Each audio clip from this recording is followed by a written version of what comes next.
ఒక్క గెడ్డం కోసం ఎన్ని ఆర్టికల్లు వచ్చాయి. అరే దాని గురించి నవ్వుకుంటూ బన్నీవాస్ గారు ఏమన్నారంటే, మొబైల్ మసాలా వారి ఫిల్మ్ నగర్ కబుర్లోకి వెళ్ళి డీటెయిల్డ్ గా మాట్లాడుకుందాం.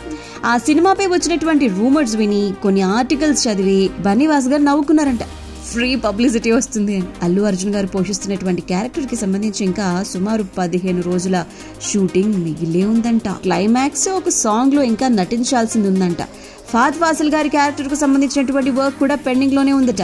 ఏప్రిల్ మేలో ఆయన డేట్స్ అవి క్యాన్సిల్ కావటం వల్ల ఈ పరిస్థితి వచ్చిందట. క్లైమాక్స్ తీయక ముందే సుకుమార్ గారు ఎడిటింగ్ చేయాలి అని చెప్పి డిసైడ్ అయిపోయారంట. దానికి సుమారు 35 రోజుల టైం పడుతుంది. ఈ గ్యాప్ లో ఫ్యామిలీతో కలిసి టూర్ కి వెళ్లేందుకు లెక్కలేసుకొని మరి అల్లు అర్జున్ గారు గెడ్డం తీయడం జరిగిందట. ఎవ్వరు నమ్మినా నమ్మకపోయినా ఇదే నిజం. నాకు అర్జున్ కి సుకుమార్ గారితో మంచి బంధం ఉంది. దాని గురించి మాటలో వర్ణించలేం. మరో 6 ఏళ్లు షూటింగ్ చేయాలని చెప్పి సుకుమార్ చెబితే అర్జున్ తప్పకుండా వెళ్తారు. వాళ్ళిద్దరి కెరీర్ లో పుష్ప ఎంత ప్రత్యేకమైందో అందరికీ తెలిసింది. ఆగస్టు 1st వారంలో ఓ షెడ్యూల్ షూటింగ్ ప్రారంభం కాబోతుంది అని చెప్పి బన్నీవాస్ గారు చెప్పడం జరిగింది.